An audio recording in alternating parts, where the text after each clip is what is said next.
Hello students, so welcome again for another lecture on engineering graphics.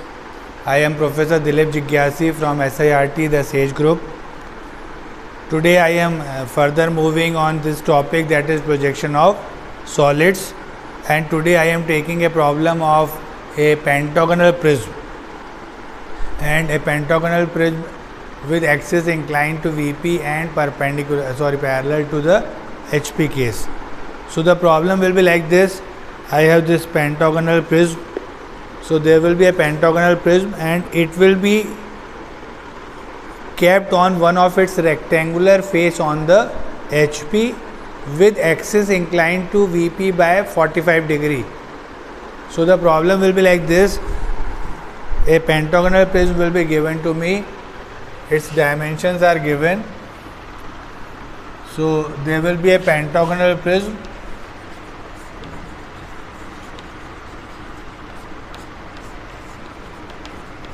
base side 25 mm and axis 50 mm long, resting on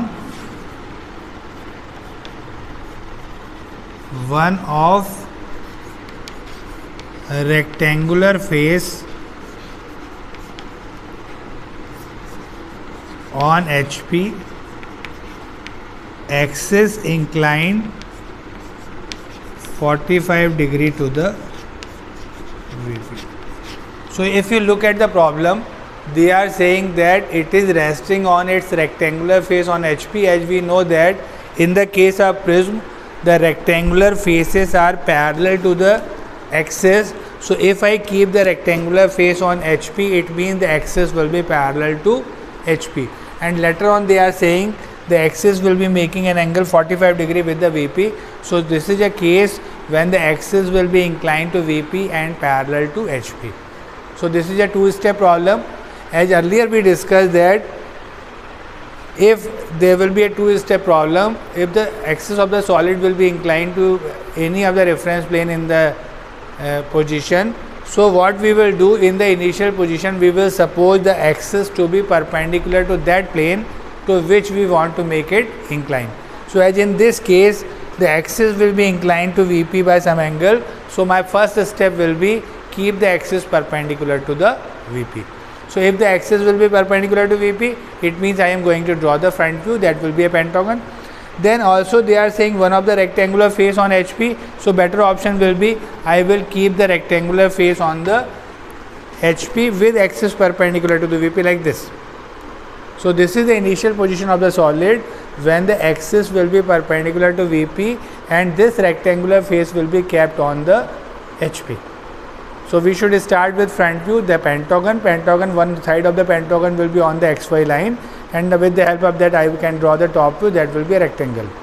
Then in the second stage I am going to make it incline like this by making axis incline 45 degree to the XY line or 45 degree to the VP, and the rectangular face will remain on the HP. So this is the way to solve the problem.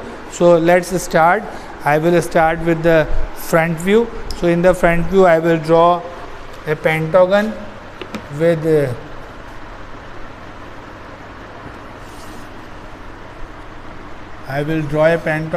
one side of the pentagon on the reference line.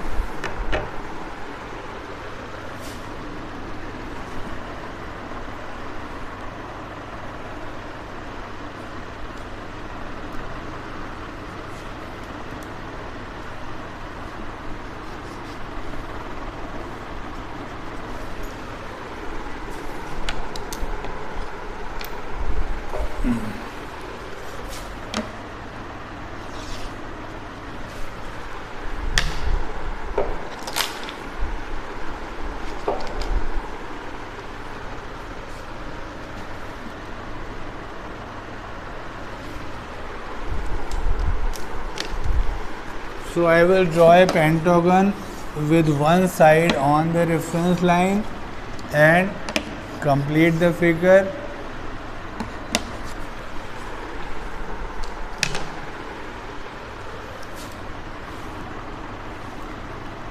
Now I will name the solid, as this will be a prism, so I will name the two bases. This is A1 dash, B1 dash, C1 dash, D1 dash, E1 dash, that is the front face, front base that is visible to us.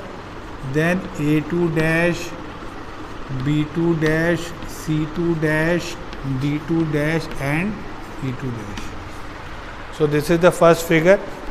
Now with the help of this figure I can draw the top view, that will be a rectangle. So I will draw perpendiculars from all these points.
So this is the top view. The naming will be, this will be A1, then this will be B1, C1, D1, E1, this is A2, B2, C2, D2 and E2.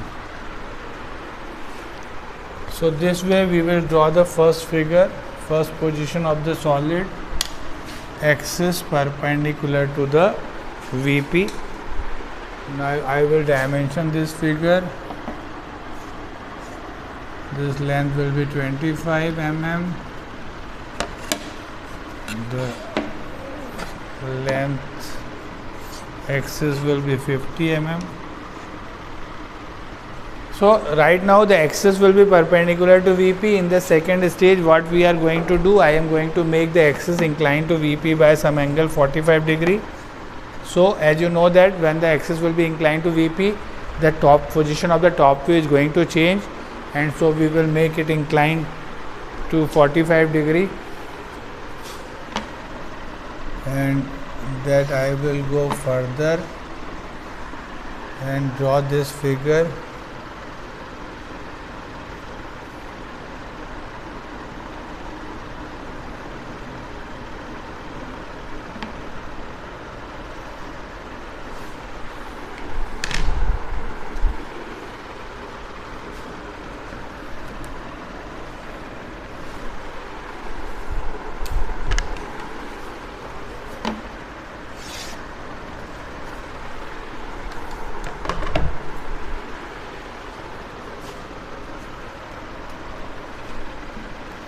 As you know that if the axis will be inclined to 45, then the base is also going to be inclined with 45. So initially I am copying this part.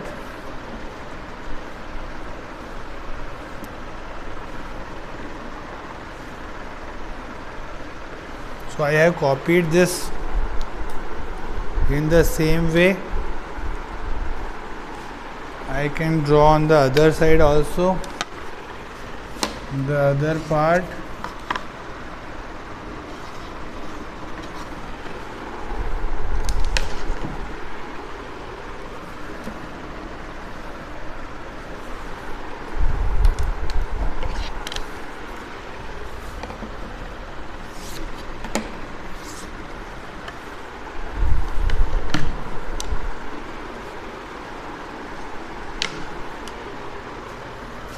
and this will be the length. So I will take this length, so use one arc. So what I am doing, actually I am just copying the figure. As you know that the second top view and first top view will be same, so just I am checking little about the copying in the board also.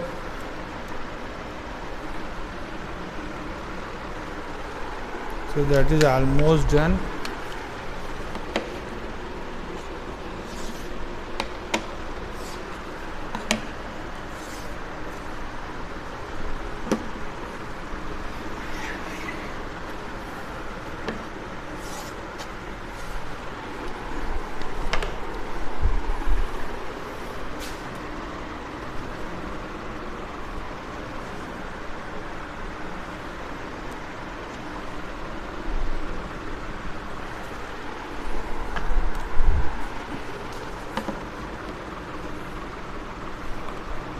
So I have copied the whole figure.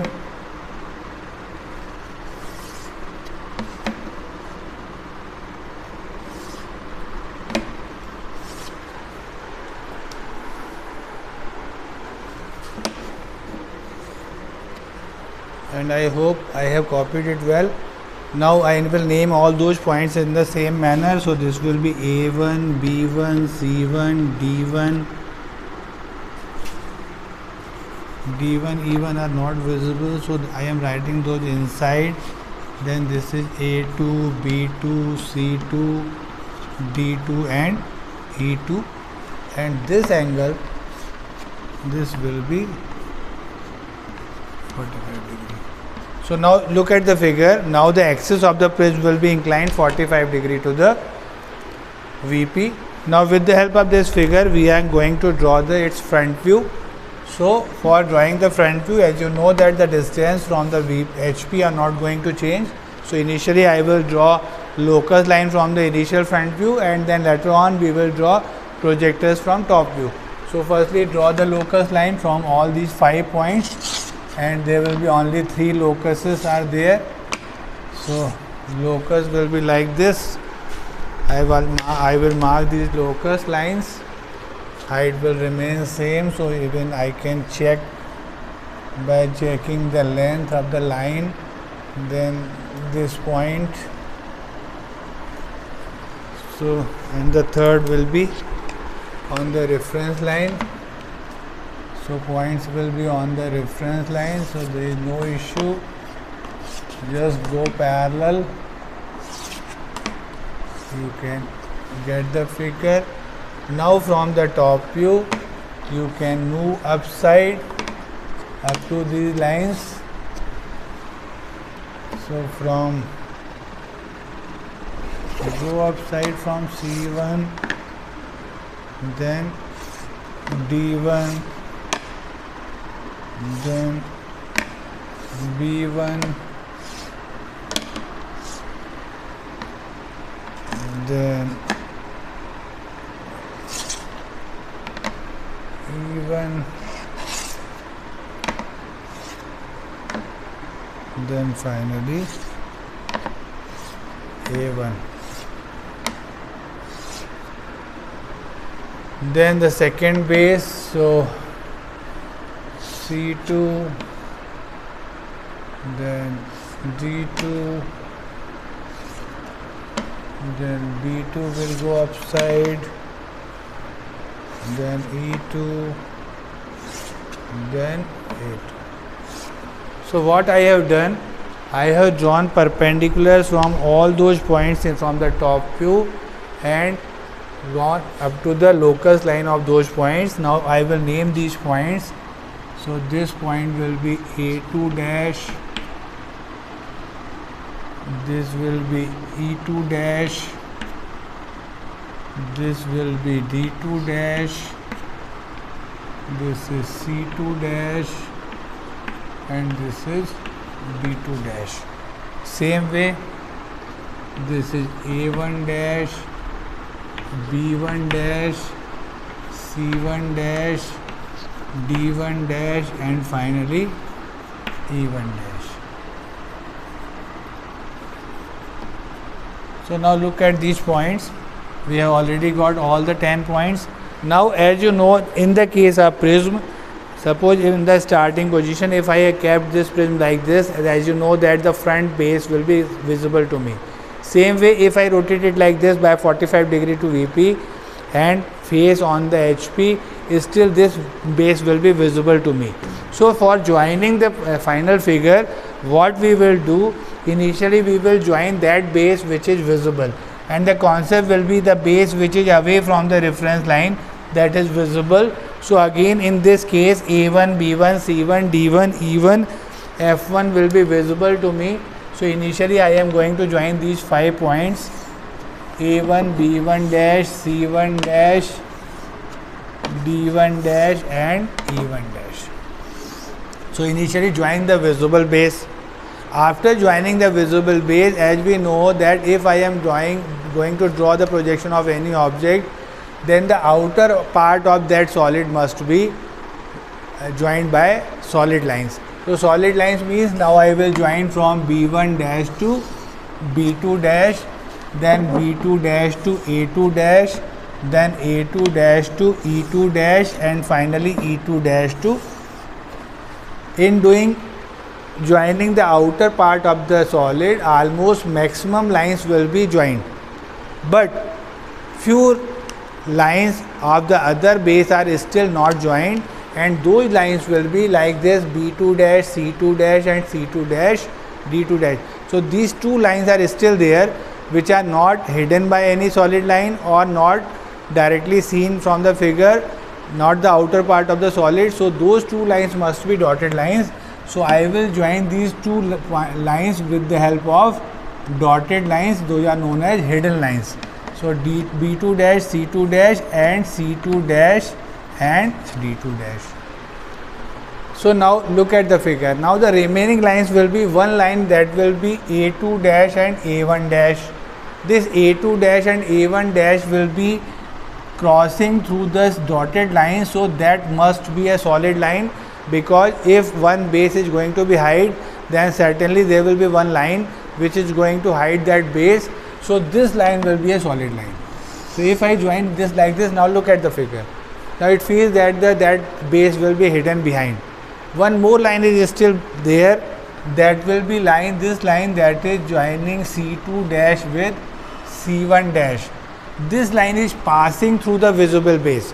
So the concept will be, if any line is passing through the visible base, as we know that our solid will be not transparent. So if any line is passing through the visible base, that will be backside line. So that must be a dotted line. So this will also be a dotted line. So in this way actually we will join the figure. Earlier we discussed about pyramid and cone. Now this time this will be a prism. Very interesting problem. I hope you understand the concept. Again, if I go for final joining of the figure, the concept for the prism or cylinder will be initially join that base which is visible, and the base which is away from the reference line, that will be always visible. So join that base. After joining that base, join the extreme part of the solid, join all the extreme lines. Now the remaining edges of the other base are dotted lines, so these two are dotted lines. Now if any line is crossing the dotted line, that must be solid, and if any line is passing through the visible base, that must be a dotted line. So I hope you understand the concept. Draw it in your sketchbook or drawing sheet. Next time we will take another interesting problem on solids. Thank you very much.